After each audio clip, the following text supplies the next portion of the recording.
The church bell had already rung twice. Jonas Ford stood at the altar of the tiny whitewashed chapel on the edge of Caldwell, Kansas, his hands clasped so tightly together that his knuckles had gone the color of bone. The preacher, Reverend Amos Holt, cleared his throat for the third time in 10 minutes, the sound cutting through the unbearable silence like a knife through dry canvas. Every pew was filled. Every face was turned toward Jonas, some creased with pity, some with barely concealed curiosity, a few with the particular cruel brightness that belongs to people who enjoy witnessing the collapse of someone else's dignity. The date was June the 14th, 1882. And Hazel Maddox was not here. Jonas did not move. He had stood at this exact spot for 31 minutes past the hour when the ceremony was supposed to begin, and in those 31 minutes he had aged in ways that had nothing to do with time. There was a particular kind of pain that arrives when the thing you believed most completely, the thing you staked your whole stubborn heart on, simply does not show up. It does not announce itself loudly. It seeps in under the door like cold air, quiet and thorough and absolute. He heard the whispers beginning behind him. She ran. She is not coming. That Maddox girl always was wild. Poor Ford. Poor Jonas Ford. He had built the altar himself. He had planed the wood smooth with his own hands until there were no splinters left. He had pressed wildflowers between the pages of a Bible the night before and carried them to the church at dawn. He had done everything a man could do to make a moment worthy of a woman like Hazel, and now those same pressed flowers lay on the altar rail, already beginning to wilt in the June heat, and the woman herself was somewhere out there in the vast burning country of the Kansas plains, riding away from him. Or so everyone assumed. What Jonas did not know, what no one in that chapel knew, was that Hazel Maddox was not running from him. She was running toward something far more dangerous. And the dark secret she had been carrying since before Jonas ever asked her to marry him was about to catch up with both of them in ways that would either destroy everything they had built or forge it into something neither of them could have imagined standing in that little church with the wilting wildflowers and the pitying congregation. But to understand any of it, you have to go back to the beginning. You have to go back to the dry autumn of 1881, when a dust-covered woman rode into Caldwell on a chestnut mare with one broken stirrup and a bedroll that had seen better decades, and the first person she met in that town was a tall, quiet rancher named Jonas Ford who was standing outside the feed store arguing with himself about the price of hay.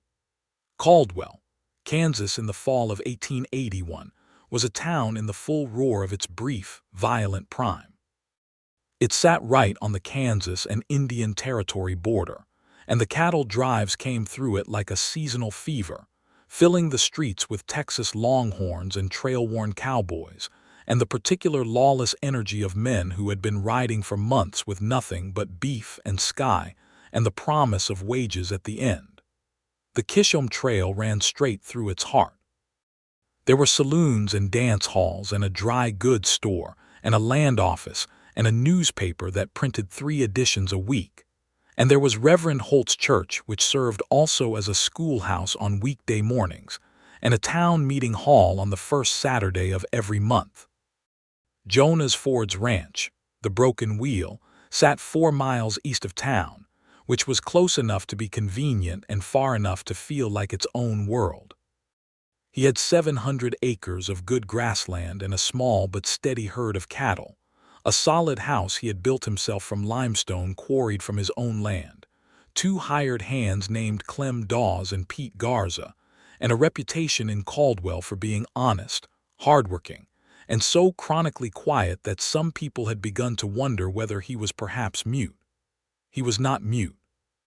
He was simply a man who had learned early that most words were wasted, and that the ones that mattered ought to be chosen carefully. He was 29 years old that autumn, and he had not been in love since a schoolgirl named Caroline Pryor had held his hand at a church social when he was 16, and even that had been less love than the ordinary confusion of being young. He had not thought much about his solitude. The ranch kept him busy, The land kept him honest, and if sometimes in the evenings when the sun went down behind the limestone hills and the coyotes started up their hollow singing, he felt something that might have been loneliness.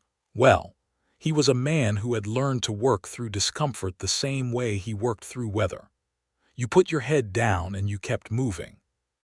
He was standing in front of Hennessy's Feed and Grain on the first day of October, 1881, when Hazel Maddox rode into town.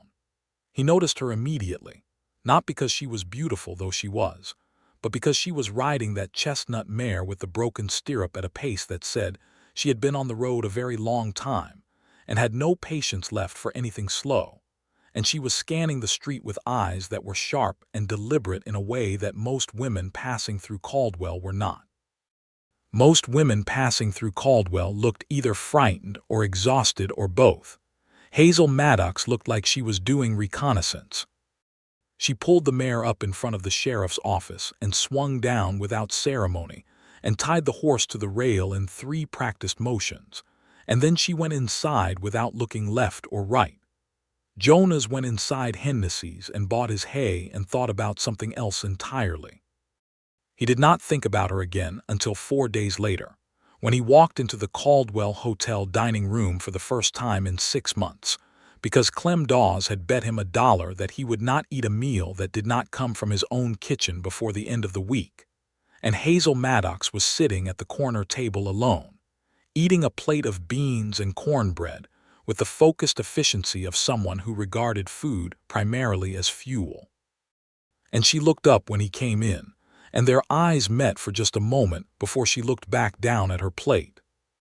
He sat at the opposite side of the room and ordered coffee and a piece of apple pie, and he did not look at her again, and she did not look at him, and nothing happened. But something had shifted in him, quiet and precise, like a key turning in a lock he had not known was there. He found out her name from me Hennessy, who found out everything about everyone within 48 hours of their arrival in Caldwell, and considered this a civic service. Hazel Maddox, me said, had come up from Texas, specifically from a town called Haskell, which was still just a scraped piece of dirt at that point, but which had ambitions. She had ridden alone, which was unusual. She had not said what she was looking for in Caldwell, and when me had asked her directly, which me considered her right and her duty, Hazel had smiled pleasantly and said she was looking for good honest work and a place where people minded their own business. Me had found this hilarious and also faintly threatening. What Hazel actually found in Caldwell in those first weeks was a job. Clara Whiting, who ran the seamstress shop on Main Street, was behind on orders and needed an extra pair of hands, and Hazel could sew, she said, adequately. Adequately turned out to mean with a precision and speed that had Clara Whiting revising her opinion of the word within a week. Hazel Maddox could also repair tack, mend harnesses, cook for a crowd, and read well enough to go through the Caldwell Post without moving her lips, which put her ahead of perhaps a third of the town's adult male population. She rented a room at the boarding house run by a widow named Dorothea Plum, who was strict about men on the premises after 8 o'clock in the evening, and who made the best biscuits in Caldwell, and she kept largely to herself except for her work hours, and she was polite to everyone and warm to no one, which some people took as unfriendliness and others recognized as self-protection.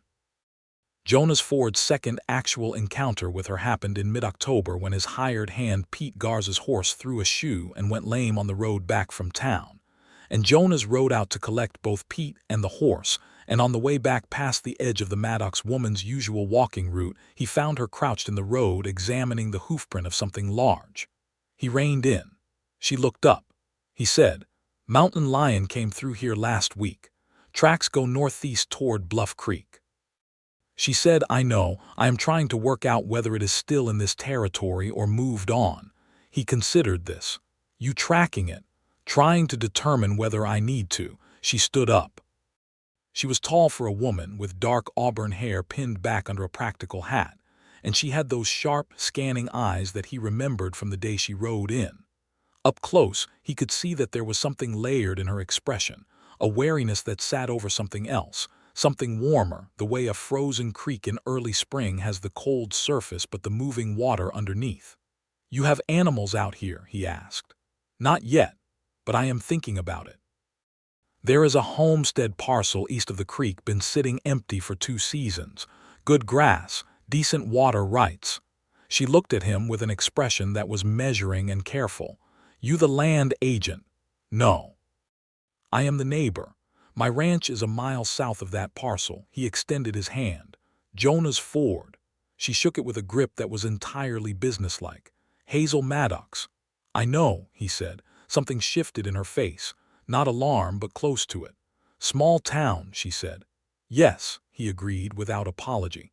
He did not explain that he had asked me Hennessy about her, partly because that would have sounded odd and partly because he himself was not entirely sure why he had asked. He touched his hat brim, clicked to his horse and rode on. That night he thought about her for the first time with intention rather than accident, and he recognized with the calm honesty that was his primary character that whatever was happening in him was something worth paying attention to.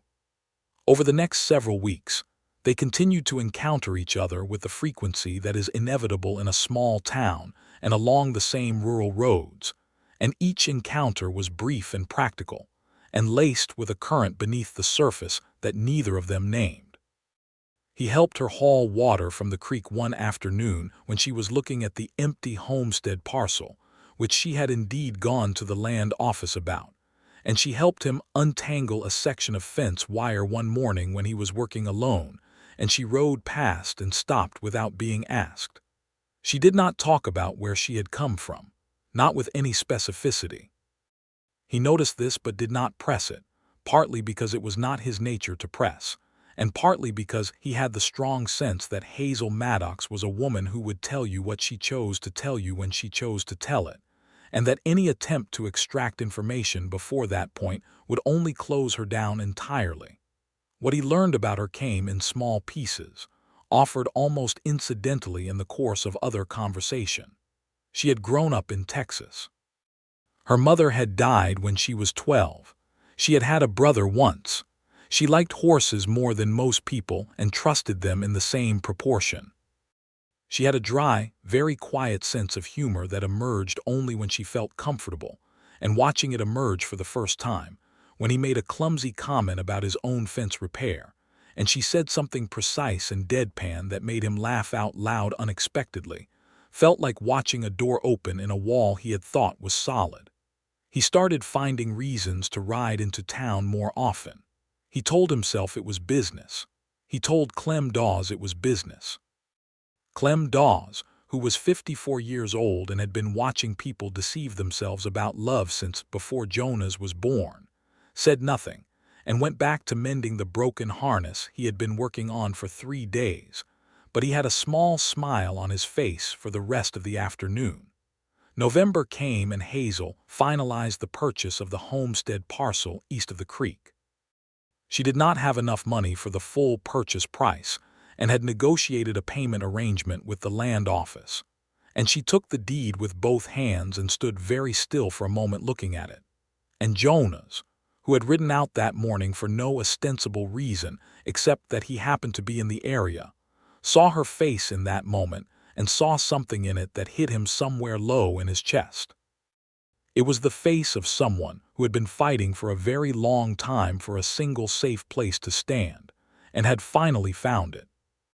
He helped her haul her few belongings from Dorothea Plum's boarding house to the homestead that afternoon, and they worked together in a companionable quiet that felt, to him, more intimate than conversation.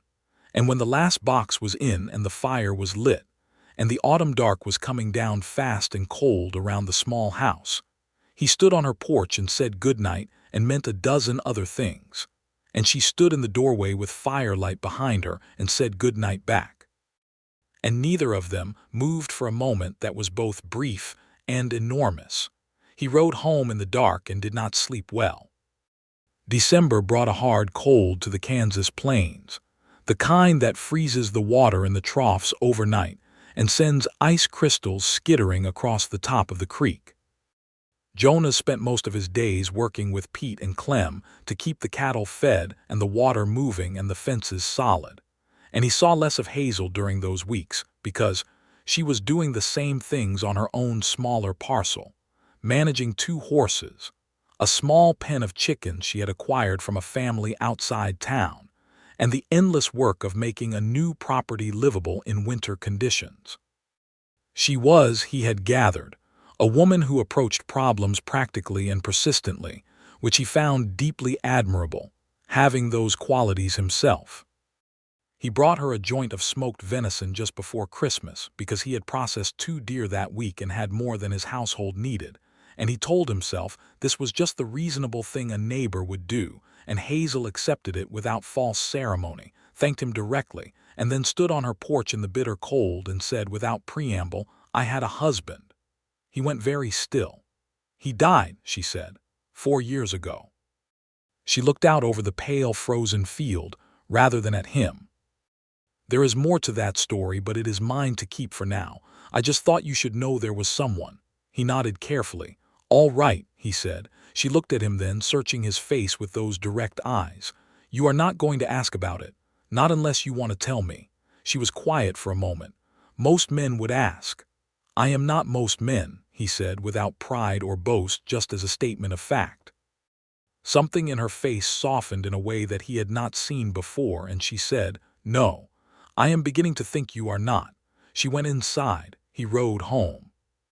He thought about a dead husband and the fragment of a larger story and the way her voice had sounded, not grieving exactly, but careful, the way you talk about something that still has weight in it. He thought about it for a long time.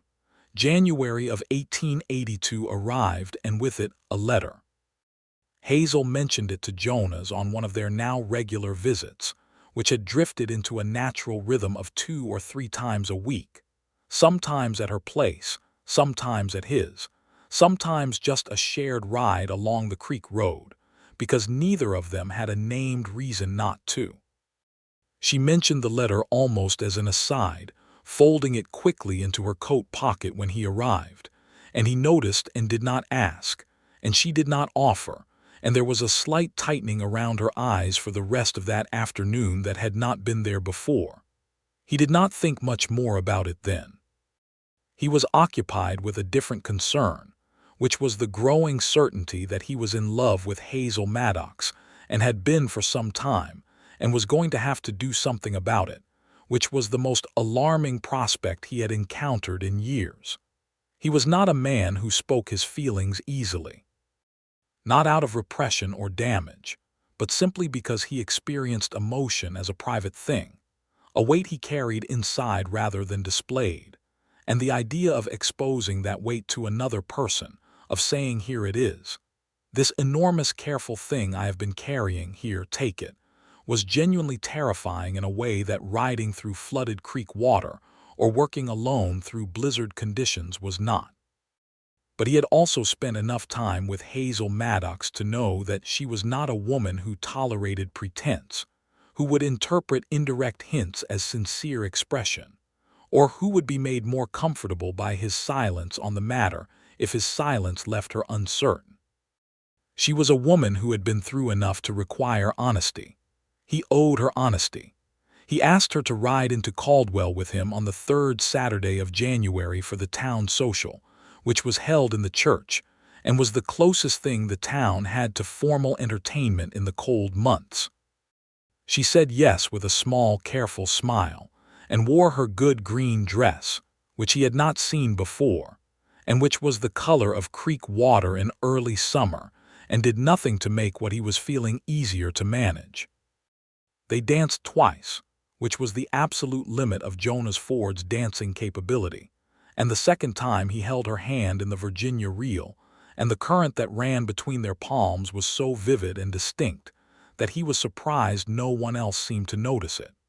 She squeezed his hand once quickly, just before they separated and turned away, and it was such a small gesture, and yet it struck him as the clearest thing she had ever said to him. He walked her home that night in the cold January dark, their breath making small clouds in the frozen air, and at her door he gathered everything he had and said, "Hazel, I am going to tell you something and I need you to hear me clearly." She turned to face him. Her expression was very still. "I am in love with you," he said. "I do not know exactly when it happened. I think it happened the first time I heard you laugh, but it might have been before that. I am not asking you to say anything back right now. I just needed you to know because I am not a man who can carry something that true and not say it out loud eventually." She was quiet for a long moment, long enough that the cold started to work through his coat and he began to wonder if he had misread everything. Then she said, "Jonas," just his name. But the way she said it, the way it came out with a small catch underneath, told him that whatever was in her was not indifference. "I need some time," she said. "Not because I do not feel something, I do. But there are things I have not told you, things about where I came from and what I left behind, and before I could say yes to anything you were offering, you would need to know them. And I am not ready to tell them yet." She met his eyes. "Will you wait?" he said. "Yes." Without hesitation and without resentment. She nodded once, tight and grateful, and went inside. He walked home in the dark with his heart enormous and uncertain and completely, hopelessly full. February came and went, and March arrived with the first thaw, and Hazel said nothing more about those unnamed things she had not told him, and Jonas waited without pressure because he had said he would. But he noticed things. A second letter that arrived in late February and which left her quiet and withdrawn for 2 days. The way she sometimes looked south, toward the Texas horizon, with an expression that was not nostalgia but something harder, something closer to dread. The way she occasionally startled at loud sounds that other people absorbed without reaction. He did not ask. He waited. In April, she came to his house one evening when the sky was wide open and purple with sunset, and the cattle were settling in the south pasture, and she sat across from him at his kitchen table with her hands flat on the wood and her eyes direct, and she said, "His name was Jonas Maddox. He was my husband. He was also a man who made money in ways that did not bear close examination, and I knew that when I married him, which was stupid, but I was 21 and I loved him and I believed he would change. He did not change." Jonas said nothing. He poured her coffee. She wrapped both hands around the cup and kept talking. "He died in a brawl outside a gambling house in Abilene. I was not there. I was home, which was a shack outside Haskell with a dirt floor and a leaking roof, and when word came that he was dead, I felt something I am not proud of feeling, which was relief. After the relief there was grief, but the relief came first, and I have carried the guilt of that for 4 years." He said quietly, "That does not make you a bad person. That makes you a person who was in an impossible situation." She looked at him with something that was both grateful and guarded. "There is more," she said. "The men Declan worked for, the ones his money came from, one of them believes that Declan had a sum of money hidden away before he died, money that belonged to a man named Virgil Cray. Declan never told me about it and I do not have it and I never did, but Virgil Cray does not believe that." Jonas set down his coffee cup. "He has had men looking for me," she said. "That is why I left Texas. That is why I came here. I thought if I went far enough north, changed towns, kept quiet, he would eventually accept that I do not have what he is looking for and let it go." She paused. "The letters I have received since I arrived here are from a man in Haskell who knew Declan, who is warning me that Cray has not stopped looking." She looked at Jonas across the table with those clear, grave eyes. "I wanted you to know the truth before you made any further decisions. I am a woman with a hidden past and an active threat, and you deserve to know that." Jonas was quiet for a moment. Outside, the last of the sunset was fading. The coyotes were beginning their evening calls in the low hills. He said, "Thank you for telling me." "I am not finished," she said. "I am telling you this now because the last letter said that Cray has a man in Caldwell." The temperature in the room changed. Not literally, but in the way it changes when something dangerous enters a conversation. "He knows I am here," she said. "I do not know how long I have before Cray decides to come himself or send someone with authority to make my life very difficult." She kept her eyes steady, but he could see the fear in them, carefully managed but present, the way water is present under a frozen field. I am not asking you to help me. I am asking you to understand why I have been careful, why I have kept my distance, why I was not ready to let you in. Jonas looked at her for a long time, then he said, "Do you still feel something?" She blinked. "What?" "You said in January that you felt something. Do you still feel it?" A long pause, then very quietly, "Yes." "Then none of the rest of it changes my answer," he said. "I told you I was in love with you. I did not put conditions on that." She stared at him with an expression that was complex and almost undone, as if she had been braced for a response that had not come, and the absence of it had left her momentarily without architecture. "Jonas," she said, "this is not a small problem. Virgil Cray is a serious man." "I expect he is," Jonas said, "but I am not an insubstantial man." He looked at her across the table with the full weight of his quiet, steady character. "I am not going to pretend this is not complicated, but you are not alone in it anymore if you do not want to be." She looked down at her coffee cup. Her jaw worked slightly. He had the impression she was fighting something, some old instinct to close the door and handle everything alone, an instinct that had probably served her survival but had cost her enormously in connection.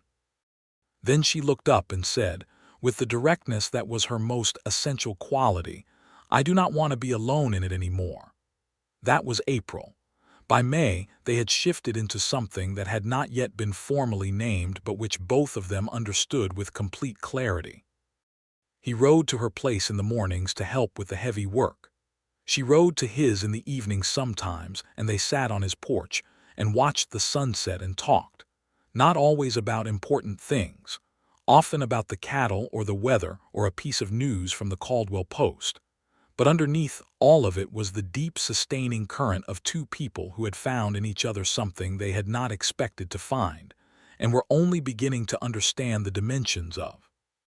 The man in Caldwell that Cray had placed there turned out to be a drifter named Hollis Peck, who spent most of his time at the Dead Man's Cross Saloon, and who had been watching Hazel without being subtle enough about it.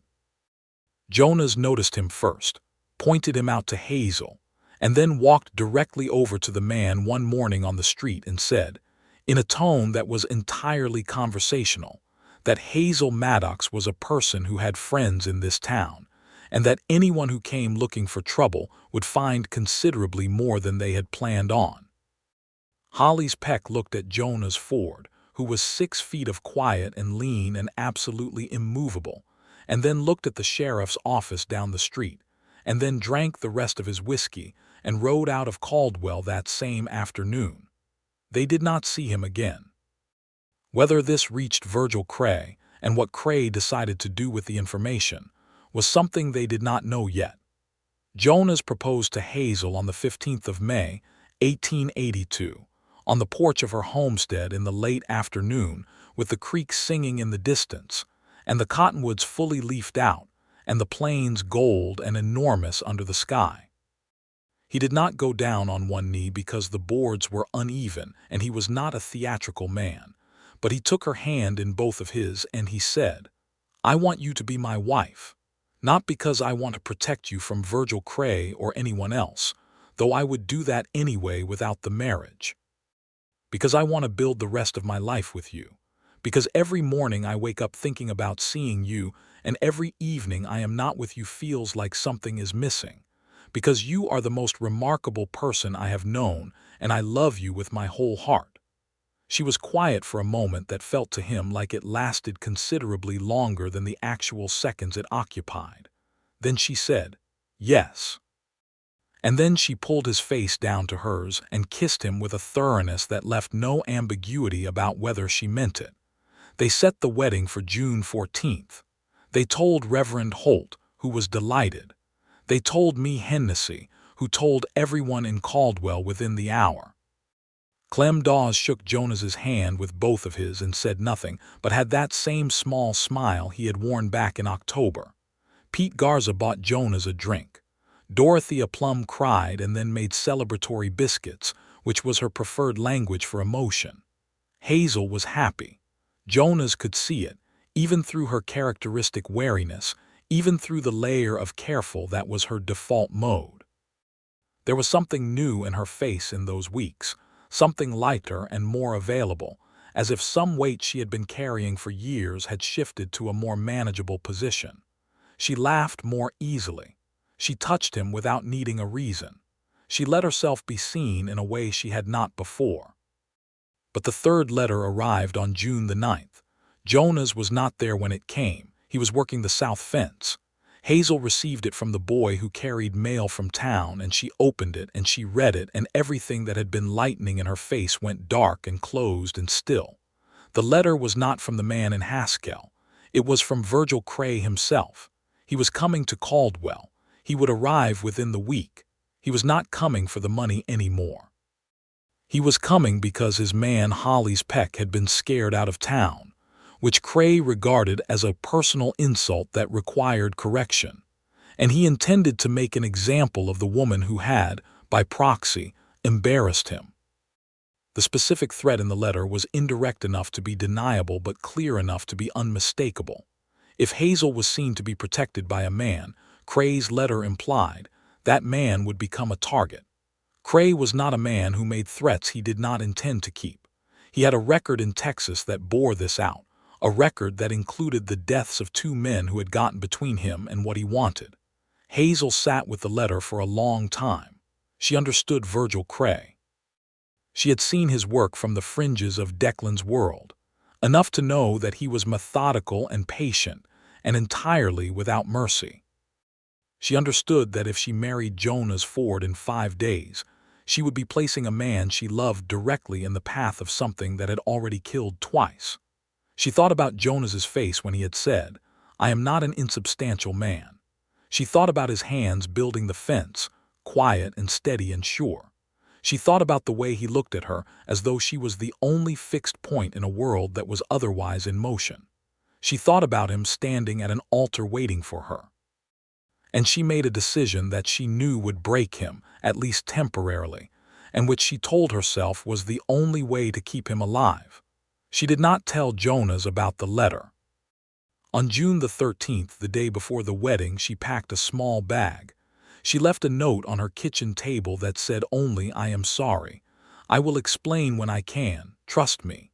She saddled her chestnut mare in the gray hour before dawn. She rode south, not away from Jonas, toward Virgil Cray. Because she had been thinking about it for 4 days, and what she had concluded was this: the only way to end the threat permanently was to confront it at its source, before it arrived in Caldwell, before it could reach Jonas. Cray wanted to make an example of her. She intended to deprive him of the opportunity by walking directly into his path with something he had not anticipated, which was evidence. Because there was something she had not told Jonas in their April conversation. Something she had told herself was not relevant, was too dangerous to use, was a door she preferred to leave closed. The money Declan had hidden before he died, the money Cray was convinced she had, she did not have the money. But she did have something else. She had a journal, Declan's personal journal, which she had packed in the bottom of her trunk when she left Haskell, and which she had not opened since. She had packed it out of some remnant of the grief that came after the relief, some inability to throw away the last piece of the person Declan had been before the worst parts of him consumed the better. That journal contained, among other things, a record of every transaction Cray had run through Declan. Dates, amounts, names. Enough to give a territorial marshal cause to investigate. Enough, potentially, to bring Cray's operation to the attention of authorities who had more reach and force than a small-town rancher defending his bride. She had a plan. It was not a safe plan. It was the plan of a woman who had spent 4 years running and had decided she was done running. She rode through the night and into the morning, heading toward the town of Medicine Lodge, where she knew from the Caldwell Post that a territorial marshal named Gideon Cross had been stationed since the spring. She had the journal in her saddlebag and a clear purpose in her head and a deep, clean terror under all of it that she refused to let drive her. Back in Caldwell, Jonas Ford arrived at the church. He had slept badly, waking before dawn with a formless anxiety that he told himself was ordinary wedding day nerves and nothing more. He dressed in his best clothes, the black coat he wore to church on the Sundays he managed to attend, and a white shirt that Clem Dawes had ironed for him the previous evening with an expression of deep concentration, as though the shirt's appearance was a personal responsibility. He rode to the church. He tied his horse. He went inside. He did not know about the note yet. He thought Hazel was simply late. When 30 minutes passed and then 40, and when Clem Dawes came in from outside with a face that had gone carefully flat in the way that meant he had information he was not sure how to deliver, Jonas turned from the altar and looked at him and said, very quietly, "Tell me." Clem said, "Pete rode out to her place to check. She is gone, Jonas. Her mare is gone. There is a note on the table." The church was very quiet. Jonas stood at the altar with the wilting wildflowers and the watching congregation, and the weight of the previous 47 minutes settling around him like sediment. He did not make a sound. He did not show anything in his face, but Clem Dawes, who had known him for 7 years, could see what it cost him. He said to Reverend Holt, "I am sorry for the trouble." He walked out of the church without looking left or right, and he mounted his horse, and he rode directly to Hazel's homestead. The note was brief. He read it twice. He stood in her kitchen with the note in his hand and the breakfast fire she had built that morning still warm in the stove, because she had built a fire before she left, which meant she had not left in blind panic but in deliberate intention, and that meant something. Trust me. He trusted her. He had trusted her since January when she said she needed time, and he said yes. He trusted her now. But trusting her did not mean standing still while she rode toward whatever had made her leave on their wedding morning. He thought hard and fast. She had ridden out before dawn, headed south, which Pete's tracking at the edge of the property confirmed. South meant Texas, or it meant the Medicine Lodge country, or it meant she was going towards something that had to do with Virgil Cray. Virgil Cray's letter. He had not seen a letter. She had not told him. But he understood now, with the clear, cold logic of a man who knew the woman he loved, that whatever was in that letter had made her believe she needed to protect him. He understood this because it was exactly what he would have done in her position, ridden toward the danger alone rather than let it reach someone he cared about. They were, in that particular way, deeply alike. He went back to the broken wheel. He changed out of the good coat. He rolled his bedroll, filled his canteen from the well pump, loaded his Winchester rifle, and saddled his best horse, a big gray gelding named Roan, which was an imprecise name for a gray horse but which Roan had apparently accepted as his identity without concern. Clem Dawes was in the yard watching this preparation with the careful expression of a man choosing which argument to start. Jonas said, "Do not try to talk me out of it." Clem said, "Was not going to. I was going to say take the extra ammunition from the tack room." Jonas took the extra ammunition. He looked at Clem. "Keep the cattle watered." Obviously, Clem said. Jonas rode south. He was a good tracker, as most men were who had spent years working cattle country where finding a stray meant reading the land. He picked up Hazel's trail at the creek crossing south of her homestead and followed it at a pace that was faster than safe but not faster than accurate. The Kansas plain in June was enormous and luminous, the grass hip-high on a horse and trembling in the hot south wind, and the sky was a deep and relentless blue above it. He rode through it with his jaw set and his eyes ahead, and his heart, a complicated engine driving everything. He had been riding for 4 hours when he reached the outskirts of Medicine Lodge. He asked after Hazel at the first establishment he came to, a livery stable at the north end of town, and the livery man said yes. A woman on a chestnut mare had come through about 2 hours ahead of him, and she had asked him the same question Jonas was about to ask, which was where to find the territorial marshal. Jonas thanked him and rode toward the marshal's office. He could hear voices inside before he reached the door. One of them was Hazel's. He dismounted and walked in. It was a plain office with a desk and a gun rack, and a wall map pinned with red-headed tacks. The marshal, Gideon Cross, was a compact, gray-mustached man with the permanently patient expression of someone who has spent 20 years managing other people's crises. He was sitting behind the desk with a leather-bound journal open in front of him, and he was reading, and Hazel was sitting across from him in the only other chair. And when Jonas came through the door, she stood up so fast she nearly knocked the chair over. For a moment they just looked at each other. He could see everything in her face that she had been carrying alone for the 5 days since the letter arrived. The weight of the decision, the fear for him, the grief of the wedding morning. And underneath all of it, the same thing that was always underneath everything with her, that moving water below the frozen surface, the thing that was warm and real and entirely his. He said quietly, "I told you that you were not alone in it anymore." Her jaw tight, her eyes were bright. "I was trying to keep you safe." "I know," he said. "That is not your job alone." Marshall Cross cleared his throat with professional discretion. "I take it you are the rancher," he said. "Jonas Ford," Jonas said, without looking away from Hazel. "Miss Maddox has given me a substantial amount of evidence regarding a man named Virgil Cray," Cross said. "The contents of this journal are going to be of considerable interest to the territorial court in Wichita. I have already sent a writer to the county sheriff." He paused.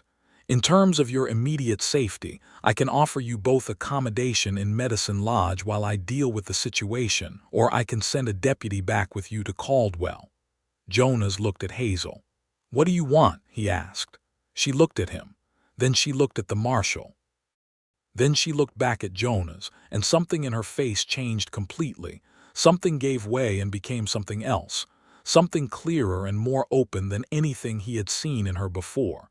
As if all the careful architecture she had maintained for the protection of her private self had finally, at this exact moment, chosen to come down. She said, "I want to go back." He nodded. "Then we go back." Cross provided a deputy, a young man named Will Garrett, who rode with them as far as the Caldwell town line, and Jonas and Hazel rode north through the long afternoon, with the sun crossing over them and the prairie singing in the wind. And for the first part of the ride they did not talk much, because they were both still finding their footing in the aftermath of the morning, both still carrying the specific exhaustion of high emotion that has finally come to rest. But gradually, as the miles passed, she told him about the letter and the journal and the plan, all of it, the whole chain from Declan's death through the years of looking over her shoulder to the moment 5 days ago when she had read Cray's words and made her decision. She told him all of it straight and clear, without flinching and without softening it, because that was who she was. He listened without interruption. When she was finished, he said, "Why did you not tell me about the letter when it arrived?" She was quiet for a moment. "Because I knew what you would do," she said. "You would have put yourself in front of it, and I could not be the reason something happened to you." "That is my risk to take," he said. "I know that now," she said. "I think I knew it then too, but I was so afraid." She looked sideways at him. "I have been afraid of losing people for so long that sometimes I act as though losing them preemptively is less painful. It is not." "No," he said, "it is not." She reached across the space between their horses and touched his arm briefly, just a touch. But it was the kind of touch that contained an apology and a promise, and something he had no clean word for but which he felt all the way through. "Jonas," she said, "I chose you. I want you to know that. Whatever it looked like this morning, whatever it looked like when I was not at that church, I chose you. I have been choosing you since January. I was just afraid of what choosing you would cost you." He looked at her with the full, quiet weight of everything he was. "It costs me nothing," he said. "It gives me everything." They rode the rest of the way into Caldwell in the warm gold of the late afternoon, arriving just as the light was going long and amber across the town's main street. And the first person who saw them coming was Mee Hennessy standing on her front porch, who put both hands on her hips and made an expression that was equal parts relief and exasperation and pure vindicated curiosity. Word spread through Caldwell in the particular way that news spreads in small frontier towns, which is to say immediately and completely, and with significant editorial enhancement. Within an hour, most of the people who had been in the church that morning were aware that Hazel Maddox had returned, and that she and Jonas Ford were both in one piece, and that there was something happening with a territorial marshal, and a man named Cray and a journal, details that grew more elaborate with each retelling. Reverend Holt appeared at Jonas's front door that evening, while Jonas and Hazel were sitting on his porch with coffee, and the particular exhausted relief of people who have come through something and arrived safely on the other side. The Reverend said he was prepared to perform the ceremony as soon as they liked, tomorrow morning, if they chose. He had already agreed to keep the church open for the purpose. Jonas looked at Hazel. Hazel looked at Jonas. She said, "Tomorrow morning." He said, "Yes." Reverend Holt smiled with the uncomplicated satisfaction of a man who had spent the better part of the day expecting the worst and been thoroughly corrected in that expectation. He went home. Jonas refilled the coffee cups. The prairie dark settled around the house, and the coyotes sang, and the stars came out in their enormous thousands over the Kansas sky. They sat together in the quiet, their chairs close enough that their arms were touching, and Jonas said, without looking at her, just looking out at the dark plains, "When I was standing at that altar this morning and the minutes were passing and the whispering was starting, I kept thinking about the fact that I had built the altar myself, planed the wood, made sure there were no splinters." She was very still beside him. "I was not angry," he said. "I want you to know that. I was not angry at you. I was afraid. Not of losing you in the way those people in the pews were assuming, not the pride and the embarrassment of it, but afraid of what might be happening to you out there. The other direction, the afraid for someone kind." She said softly, "I know the difference." "I know you do," he said. She leaned her head against his shoulder. He put his arm around her. They stayed like that for a long time in the warm dark, with the coffee getting cold and neither of them moving to do anything about it. The next morning, June the 15th, 1882, was clear and bright and carrying a good south wind that bent the prairie grass in long waves like water. They arrived at the church on horseback, side by side, and Clem Dawes and Pete Garza were there, and Mee Hennessy and her husband and Dorothea Plum with her handkerchief ready, and a dozen other people from town who had heard about the reconvened ceremony and had come partly out of genuine goodwill and partly out of the irresistible pull of a story that had already given them more to talk about than any June in recent memory. Reverend Holt stood at the altar with his Bible and his patient face, and the new wildflowers that Hazel had gathered herself on the walk from the hitching post to the church, because the ones from the day before had wilted, and she had said that was fine. She would get new ones, and she had bent down by the church fence in her good dress and picked handfuls of the small yellow flowers that bloomed thick in the grass there, and held them in her hands the way she held everything she had decided to keep, with a grip that was certain and complete. Jonas stood at the altar and watched her come down the short aisle of the little church, and her eyes were on him the entire way, steady and clear and full of everything. And what he felt standing there was something he would later have difficulty putting into words, which was not unusual for him. It was the feeling of a man who had waited without certainty and found that the waiting had been exactly right, that the thing he had waited for was real and present and here, fully here, walking toward him in a green dress with wildflowers in her hands on a bright June morning in the middle of the enormous Kansas sky. She came to stand beside him. Reverend Holt began to speak. The words of the ceremony were the traditional ones, the same words that had been spoken in churches across the frontier for decades, simple and direct and carrying the weight of all the ordinary human need they had always been designed to meet, to have and to hold, in sickness and in health, for richer for poorer, forsaking all others. When it came to the vows, Jonas spoke as quietly but without hesitation, his voice level and sure, and Hazel spoke hers looking straight at him with those direct, clear eyes, and her voice did not waver, and when she said, "With this ring I thee wed," it came out with such complete and unambiguous sincerity that Dorothea Plum broke down entirely, and Mee Hennessy made a sound that was either a sniff or a stifled sob, which Me would later describe as a slight tickle from the flowers. He kissed her once, softly and with great care, and the small congregation made the sounds that small congregations make at weddings, and Clem Dawes' smile was the same small smile he had worn since October, only larger. The news from Marshall Cross came 3 weeks later. Cross had forwarded the journal to the territorial court in Wichita as promised, and the evidence in it was, as he had assessed, substantial. A warrant had been issued for Virgil Cray's arrest.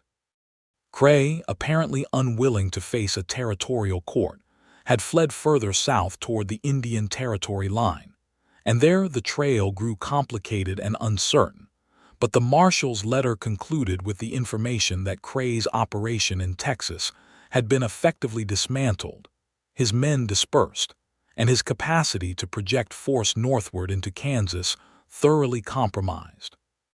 Whether Cray himself was ever brought fully to justice was a matter the court would continue to pursue, but the immediate threat to Hazel was, in Cross's professional assessment, ended.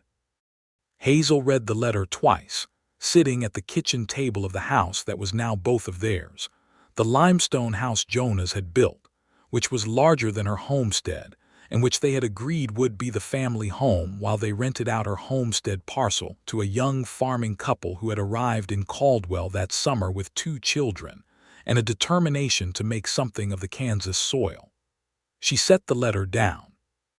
She sat with the information for a moment, letting it settle, letting the particular weight that she had been carrying for 4 years become lighter in a way she had not quite let herself believe was possible until this exact moment. Jonas came in from outside. He saw her face. He said, "Good news." She looked up at him. "It is over," she said. "Cray's operation is gone. The threat is gone." He sat down across from her. He reached across the table and took her hand. "How do you feel?" he asked. She thought about it honestly. "Like I have put down something very heavy," she said. "Like my arms are still shaped around it even though it is gone. Like I need to relearn how to hold myself without it." He nodded slowly. "I think that takes time," he said. "I think so too," she agreed. She turned her hand over and laced her fingers through his. "But I have time now. That is the part I keep having to remind myself. I have time." He brought her hand up and pressed his mouth against her knuckles briefly, a gesture so quiet and intimate and entirely his that she felt it in her chest like a chord struck on a string that had been wound too tight for too long, now allowed at last to resonate properly. Summer moved into fall and fall into the winter of 1882, and the Broken Wheel Ranch expanded. Jonas acquired the neighboring parcel to the north when its owner, a widower named Hadley, decided to move to Wichita to be near his daughter, and the additional acreage nearly doubled the size of the ranch. He and Pete Garza spent the fall months moving fence line and the winter months planning improvements for the spring, and Hazel worked beside them with the same practical energy she had always brought to physical work, and became in those months a genuine partner in the management of the ranch, rather than simply a resident of it. She had a particular talent with horses that went beyond riding, a knowledge of their temperament and health that Jonas recognized as both innate and acquired, and she began managing the purchase and sale of the ranch's small horse stock, which had been a secondary part of the operation, and under her attention it became a primary one. She had a sense for which animals were sound and which had hidden problems, and she drove a bargain with the calm precision that she brought to everything. And by the spring of 1883, the horse operation was generating enough revenue that Jonas hired a third full-time hand. They were, in the language of the frontier, making a go of it. But what that phrase does not capture, what the practical accounting of the enterprise leaves out entirely, is what was happening between them inside the work, in the ordinary course of the daily life they were building together. The evenings on the porch. The Saturday mornings when the work was caught up enough that they could ride out together without a destination, just the two of them and the horses and the enormous Kansas sky. The small negotiations of sharing a house and a bed, and a life with another person that are by turns comic and annoying and deeply, irrevocably intimate. He learned her the way you learn a landscape you love, not systematically but through repeated passage, through the accumulated knowledge of seasons and weather and time. He learned that she was sharpest in the morning and softer in the late evening, that she did her best thinking on horseback, that she was frightened of almost nothing external but had a particular vulnerability to the idea of being a burden, a leftover wound from years of managing alone. And when that old fear surfaced, he had learned to address it not with reassurance, which she found patronizing, but with directness, saying plainly, "Here is what you are to me. Here is what this is," without sentiment or softening. She learned him in return. She learned his silences, the difference between the comfortable silence of a man who is content and the quiet of a man working through something hard. She learned that he expressed affection primarily through presence and action rather than declaration, that the cup of coffee placed beside her in the morning, and the fence repaired before she had mentioned it needed doing were his language as much as any words, and that learning to receive that language was its own skill that she had to consciously develop, having spent so long in a world where quiet was often the precursor to something bad. There were adjustments. There were moments of friction, because they were both fundamentally self-sufficient people with strong convictions about how things should be done, and sometimes those convictions collided with a force that made the air in the room vibrate. They argued occasionally with the focused intensity of people who take things seriously, and then they repaired it, also with intensity, and came through those repairs with something more solid than before. In the spring of 1883, Hazel told Jonas she was expecting a child.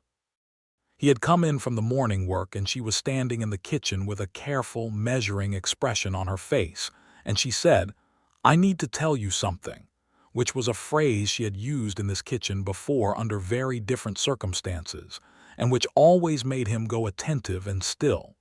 She told him. She watched his face.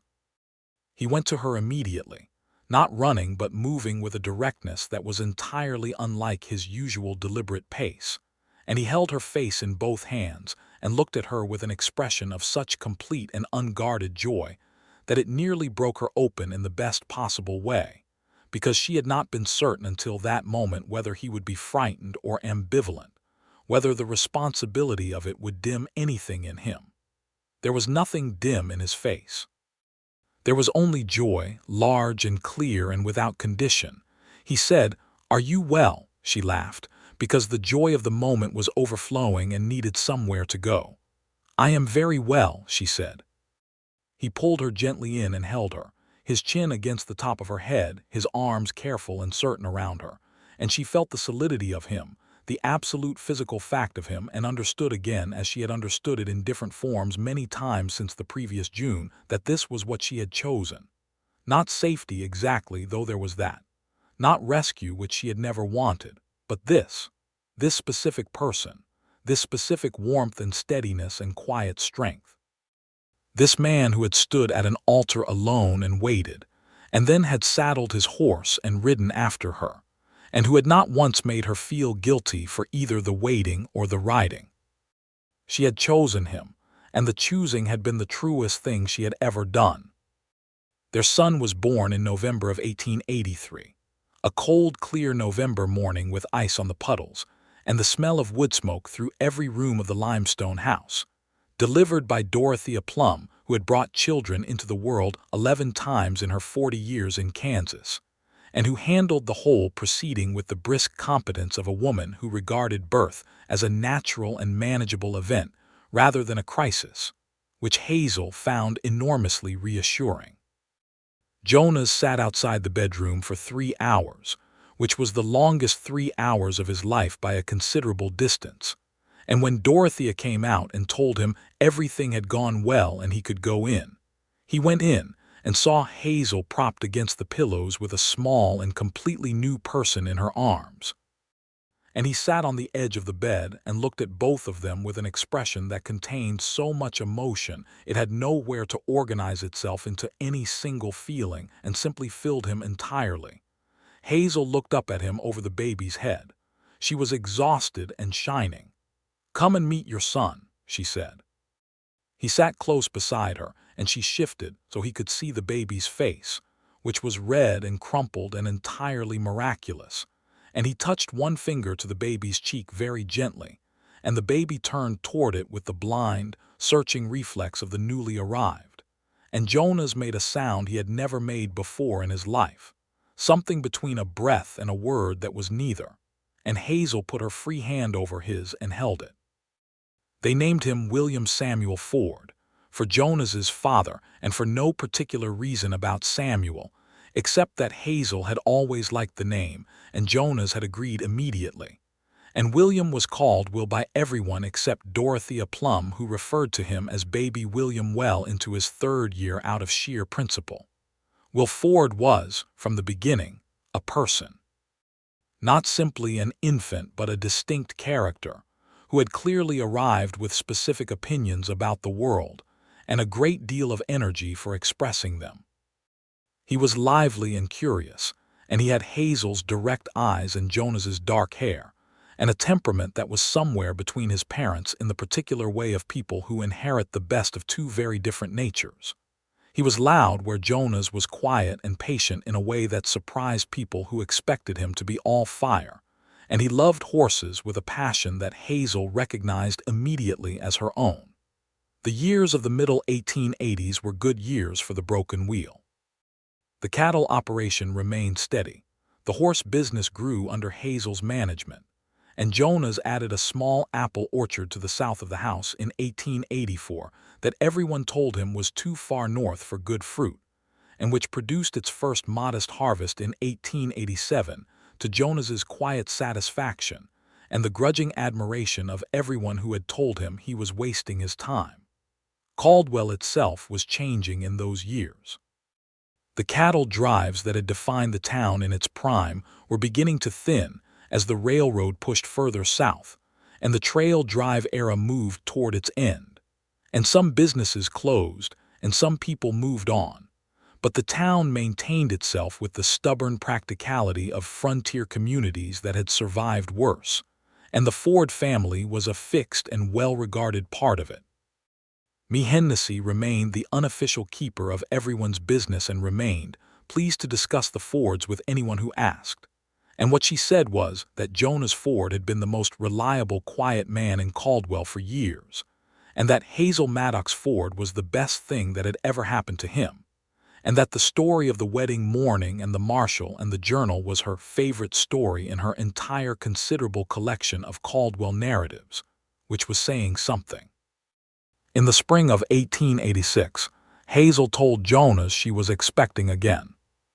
This time he was sitting across from her at the kitchen table when she told him, and his response was a slow, full smile that was one of the rarer and therefore more valuable expressions in his limited repertoire of visible emotion, the kind of smile that reached his eyes completely and stayed there.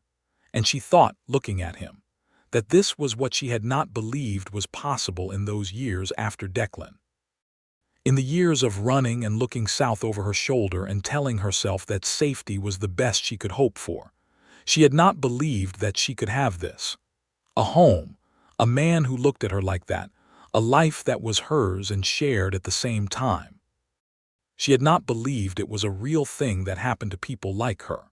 She was glad she had been wrong. Their second child arrived in October of 1886, a daughter they named Clara Me. The Clara for Jonas's grandmother and the Me somewhat inevitably for Me Hennessy, who accepted this honor with an emotion she described as entirely composed, and which involved crying for a sustained period in Hazel's kitchen. Clara was quieter than Will, and arrived in the world with a contemplative expression that she largely maintained throughout her early childhood, watching everything around her with eyes that had her father's steadiness in them. And Will, at age 3, accepted her with the magnanimous tolerance of a firstborn who has not yet realized that the new arrival is permanent. Clem Dawes retired from ranch work in 1887, his knees having expressed their final opinion on a lifetime of physical labor, and Jonas helped him build a small house on the edge of the Broken Wheel's north pasture, where he lived for another 14 years, working as much as he felt like. which was still quite a lot, and eating Sunday dinner at the Ford house every week without fail. Pete Garza stayed on and became something between an employee and a member of the household, particularly in the children's estimation, as he was the person most likely to demonstrate roping tricks on request and to have candy in his coat pocket at the appropriate moments.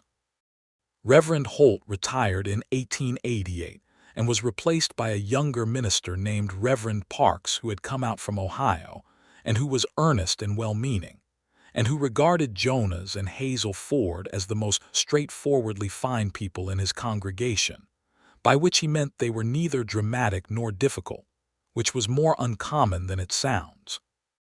In 1889, news reached Caldwell that a man named Virgil Cray had been apprehended in the Indian Territory south of the line and brought to trial in the federal court in Wichita on charges that included fraud, extortion, and 2 counts of murder. The trial was reported in the Caldwell Post over 3 issues. Cray was convicted on all charges and sentenced to 20 years in the federal penitentiary, which was, Marshall Cross wrote in a letter to Hazel that arrived shortly after the verdict, a satisfactory conclusion to a case that had been hanging for 7 years. Hazel read the letter at the kitchen table with Will beside her working on his letters and Clara on the floor with a rag doll, and she read it through to the end, and then folded it and sat for a moment with her hands flat on the table, and something in her face, some last residual tension that had lived so long in her that she had stopped noticing it, simply released. Like the last pressure in a sealed room when the window is finally opened. Jonas came in from outside. He saw her face. "Cross," he said. She handed him the letter. He read it. He looked up. "How do you feel?" he asked, because he always asked, because he had learned that asking her this question directly was the most important form of attention he could give her. She thought about it, and her answer was honest and immediate. "Free," she said. He came around the table and she stood up to meet him, and he held her, and it was the same as every time, which was to say it was complete, and she had her face against his chest and her arms around him, and the kitchen was warm and their children were in it, and the window was open and the spring air was coming through, and outside the orchard was budding and the cattle were on the grass and the horses were in the south pasture. And every single thing that she had ever needed was present in this room and in this life and in the arms of this man, and she had none of it by accident.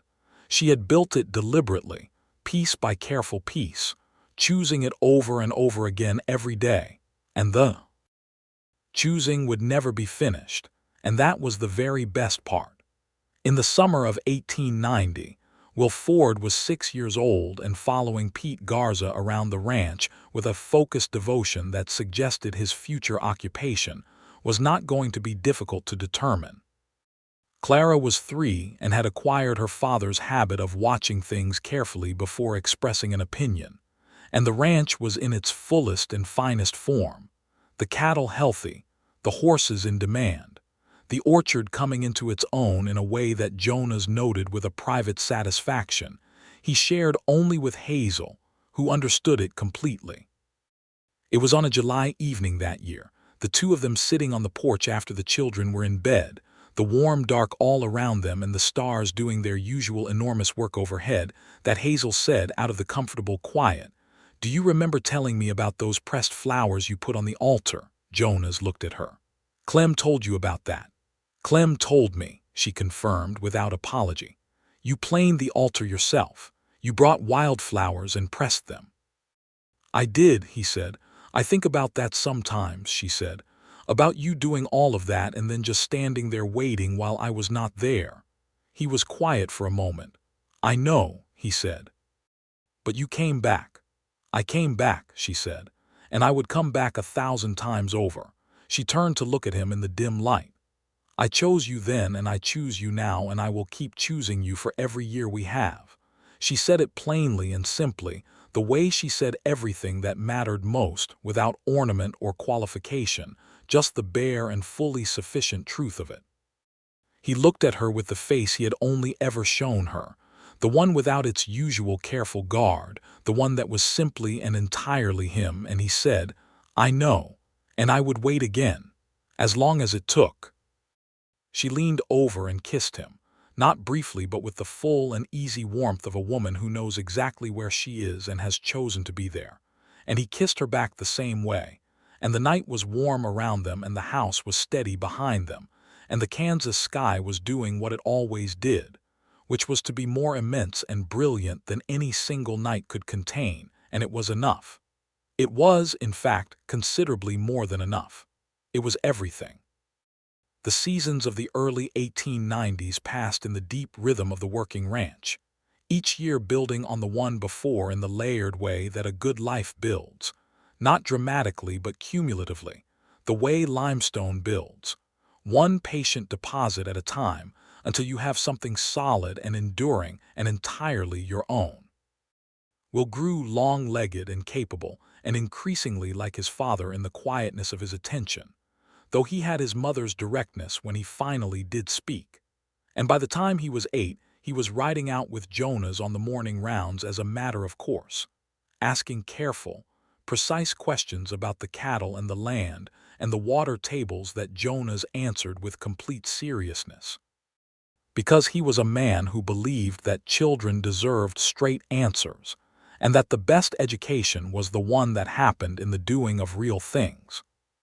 Clara grew into her contemplative nature, and added to it a love of books that meant the annual trip to the dry goods store for school supplies was, in her estimation, the finest day of the calendar year. She read everything she could find in Caldwell, worked through the small library that Reverend Parks had begun assembling in the church's back room, and by the time she was 7 was writing letters to the territorial library in Wichita requesting titles. Letters that were written in a hand so clear and formal that the librarian initially assumed she was corresponding with an adult. Hazel watched her daughter read with a feeling she could not always name, but which was something like the correction of an old account. She had had almost no books as a girl, and she had wanted them, and here was her daughter surrounded by them, and that seemed like the right direction for things to go. In 1893, Jonas rode into Caldwell for the first Saturday meeting and came back with news that was changing the territory rapidly. The question of whether Kansas would regulate the cattle industry more formally was being settled by the state legislature in Topeka, and the implications for ranchers of the broken wheel size were uncertain but required attention. He spent several months that year corresponding with other ranchers and attending meetings in Wichita, navigating the changing landscape of the industry with the same deliberate practicality he brought to everything, and the broken wheel came through the transitions of the 90s in sound shape. Hazel, in those same years, had become something of an authority on horse breeding in the region, her reputation having spread via the practical network of ranchers and farmers across southern Kansas. She was consulted, she gave her opinions. She was occasionally wrong and said so directly, and she was more often right, and people trusted her for both the knowledge and the honesty. In the summer of 1894, Hazel and Jonas rode out one late afternoon to the creek that ran along the eastern edge of their land, the same creek whose mountain lion tracks she had been examining when Jonas first rode up beside her 13 years before, and they sat on the bank while the water moved over the stones, and the cottonwoods filtered the light into long shifting patterns. "I want to tell you something," she said, using the phrase that had always, between them, introduced something true and important. He waited. "I was not a happy person before I came here," she said. "I do not mean dramatic unhappy. I mean the particular flat kind of unhappiness that is just the absence of expecting anything good. I had stopped expecting things to be good." She watched the water. "And then I came to Caldwell, and I found this land, and I found this work, and I found you, and I kept waiting for the thing that would take it away, because that had been my experience of anything that seemed like it might be good. It eventually went away or turned into something worse." He was listening with his entire self. "It has not gone away," she said. It has just kept being more. She looked at him. I do not think I have said that plainly enough, that you have been more than I expected, more than I thought was possible. He was quiet for a long moment, and she waited, knowing that with Jonas Ford the silence before the words was part of the words. He said, "You rode into Caldwell on a horse with a broken stirrup, and you looked at that town like you were planning a campaign. And I watched you go into the sheriff's office without looking left or right, and I thought, whoever that woman is, she is someone I want to know." He paused. "Everything since then has been the best education of my life." She laughed softly. "That is a very Jonas thing to say." "It is the truest thing I have," he said simply. She took his hand and they sat there beside the creek in the warm afternoon, the water moving, the cottonwood leaves turning in the light, and neither of them needed anything else at all. In the autumn of 1895, the broken wheel marked its 15th year under Jonas's ownership, and its 13th as something that was genuinely and jointly theirs. The anniversary was not formally observed, because that was not their way, but they both knew it was the anniversary, and they were both quietly aware of it the way you are quietly aware of a significant number, feeling it without displaying it. Will was 11 that year, and spending every available hour with the horses, and the argument about whether he would need to continue his schooling had been engaged and settled in favor of schooling, primarily by Hazel, who said with complete firmness that knowing how to manage cattle and horses was a fine life skill, but that knowing how to read a contract and calculate percentages was what would ensure those skills were not taken advantage of by people who had more education and fewer scruples. Jonas agreed without reservation. Will went back to school in September with the expression of a person accepting a necessary sentence. Clara at 9 was writing stories in the margins of her arithmetic workbook and reading anything she could convince the Reverend to order for the library, and she had Jonas's eyes and her mother's jaw and a future that felt, to both her parents watching it take shape, full of interesting possibilities. Clem Dawes came for Sunday dinner every week and said less and less as the years went on, not from decline, but from the settling of a very old man into a wordlessness that was comfortable and complete. He died in the winter of 1897, quietly, in the small house Jonas had helped him build on the north pasture, and they buried him on a cold January morning in the Caldwell Cemetery. Jonas stood at the graveside with his hands at his sides and his jaw set, not crying, not the way he would permit in front of people, and Hazel stood beside him with her hand in the crook of his arm, and later that night when the house was quiet and the children asleep she held him while he was quiet in the way that covered what it covered, and she did not say anything because there was nothing to say, and she did not try to make it smaller, and that was exactly what he needed. Pete Garza stayed on into the new century, his hair going gray and his roping tricks losing none of their accuracy and his candy supply remaining reliable. He became, as the children grew, something between an uncle and a piece of the landscape, and Will in particular regarded him with the affection that is reserved for the people who taught you something essential in the years when you were still learning what the world contained. In 1898, when Will was 14 and Clara 12, Jonas and Hazel sat down with both children one evening, and Hazel told them, in the direct and complete way that was her nature, the story of where she had come from, what she had left behind, and what the choices of 1881 and 1882 had cost and given. She had been waiting until they were old enough to understand, not to protect them from the difficulty of it, but because the story made more sense at a certain age, because the shape of it, the choices in it, required a context that younger children would not have had. Will listened with the focused, almost judicial attention that was his characteristic way of receiving information he considered important. Clara listened with her still, watching expression. When Hazel finished, Clara said, "So you rode to Medicine Lodge to stop the bad man from hurting Papa?" "Yes," Hazel said. Clara considered this. "And you had the journal the whole time?" "Yes." "That was brave," Clara said, with the precise seriousness of a 12-year-old who was also a fair judge of character. Will said, "And Papa came after you anyway." Jonas said, "Yes. Even though you did not ask him to," Will said. "Even though she did not ask me to," Jonas confirmed. Will looked at his father with an expression that was evaluating and ultimately deeply approving. "That is what you do," Will said, "when it is the right person." There was a silence in the kitchen that had the quality of a room suddenly more full than it was a moment before. Jonas looked at his son. Hazel looked at her daughter. And they were both aware, in the specific way that parents sometimes are, of a moment that was complete and good and something that would be remembered long after the people in the room were gone. The years moved forward in the generous way that good years do, not quickly but fully, each one rounded out with work and weather and the particular texture of a shared life. The 20th century arrived, and Caldwell was smaller than its cattle trail prime but more settled, more permanent, more like the thing it had been in the process of becoming all along. The Broken Wheel had a reputation that extended well beyond the county, particularly in the horse trade, and Hazel Ford was a name that people in the territory knew and respected.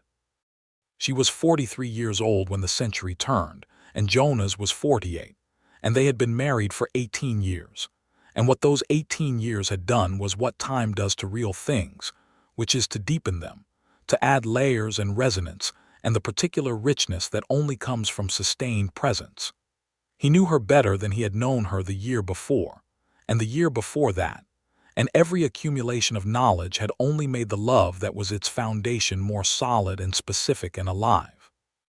On the morning of June the 14th, 1900, they were on the front porch of the limestone house that Jonas had built, and Hazel had made a home, drinking coffee in the early light, because June 14th was their anniversary date, the date that had first been the day of the missed wedding and had become, when they reconciled its meaning, simply the day that everything had clarified, the day Hazel had ridden back and stood at the church door and looked at the man who had waited and said, "I choose you."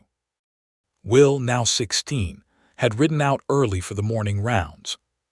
Clara, 14 and already corresponding regularly with a teacher in Wichita about higher education possibilities, was inside reading. Hazel and Jonas sat with their coffee and the morning light coming across the grass, the orchard in full summer leaf, the horses in the south pasture moving slowly through the dew-wet grass, and the Kansas sky above it all doing its permanent, glorious, indifferent work. 18 years, Jonas said. 18 years, she agreed. He looked at her. She looked back. Any regrets? He asked, and there was a small smile at the corner of his mouth that told her he already knew the answer. She pretended to think about it. "The broken stirrup on that mare," she said finally. "I should have had that repaired before I left Texas." He laughed, and it was the same laugh that had surprised her that first October, the unexpected, real, completely unguarded laugh that she had been provoking deliberately ever since she discovered she could.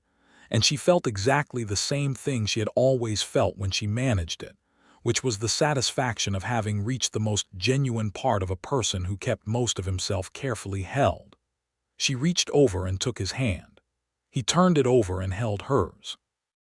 The morning was warm around them, and the day was opening up ahead, full of the usual work and the usual pleasure and the usual irreplaceable ordinary that was, when you had it and knew enough to know it, the most extraordinary thing a life could contain. She had ridden into this town not looking for love. She had been looking for safety and land and the ordinary dignity of a life that was her own. She had found all of those things. And she had found, added to them without plan or intention but with increasing clarity, a man who planed altar wood by hand and pressed wildflowers into a Bible and stood in a hot church past the hour, and did not make it about his dignity but about his fear for her. A man who saddled his horse and rode south without being asked, because he had told her she was not alone in it anymore, and he had meant it completely.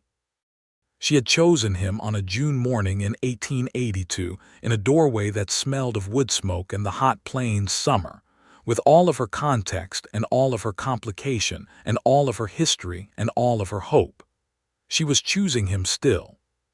She would choose him for every year that remained, in the way that good choices are made, not once and finished, but repeatedly and gladly, as a practice and a privilege and the truest expression of everything she was.